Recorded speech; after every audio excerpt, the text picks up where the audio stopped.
Dahil Chris requested me po to read a very important statement tungkol sa kanyang kalagayan. Chris is going through a very difficult time in her life, and I will try not to cry. Ngayong araw ng Miyerkules, February 14, ay ipinagdiriwang ng Queen of All Media na si Kris Aquino ang kanyang ika-53 taong kaarawan. Isang espesyal na anunsyo ang inihanda ni Kris para ipaalam na sa publiko ang kanyang tunay na kalagayan na ngayon niya palang sasabihin. Ipinaubaya ni Kris sa kanyang kaibigang si Boy Abunda ang maghayag nito sa publiko. Kahapon sa programa ni Boy sa GMA7 na Fast Talk with Boy Abunda, sinabi niya na nakausap niya ang matalik na kaibigan at ilalaan niya ang buong programa ngayong araw sa birthday ni Kris para ihayag sa publiko ang full statement ng kaibigan tungkol sa kanyang tunay na kalagayan. Magiging mahirap daw ito kay Boy, gayon man bilin sa kanya ni Kris na huwag siyang iyak. Utang daw ni Kris sa milyon-milyong taong nagdarasal sa kanya na ipaalam na ang kanyang tunay na kalagayan. Personal na pinili ni Kris na si Boy ang maghatid ng balita para lubos na maunawaan ng publiko.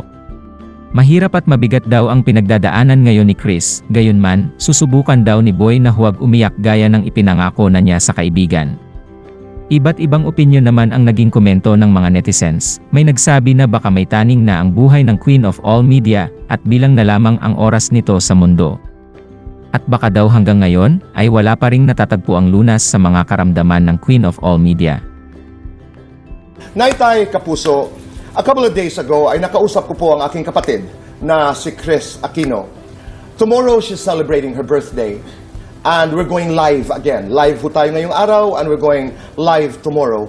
Dahil Chris requested me po to read a very important statement tungkol sa kanyang kalagayan.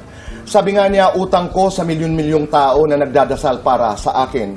At sabi niya, Boy, it has to be you. You have to read my statement para maunawaan ng tao. Naitay Kapuso, Chris is going through a very difficult time in her life. Sabi niya sa akin, para mas maintindihan ng mabuti, promise me, Boy, you will not cry. Sabi ko, Chris, aantayin ko ang iyong statement and I will try not to cry. Yan po, abangan niyo po yan bukas. And ngayon pa lamang, happy birthday.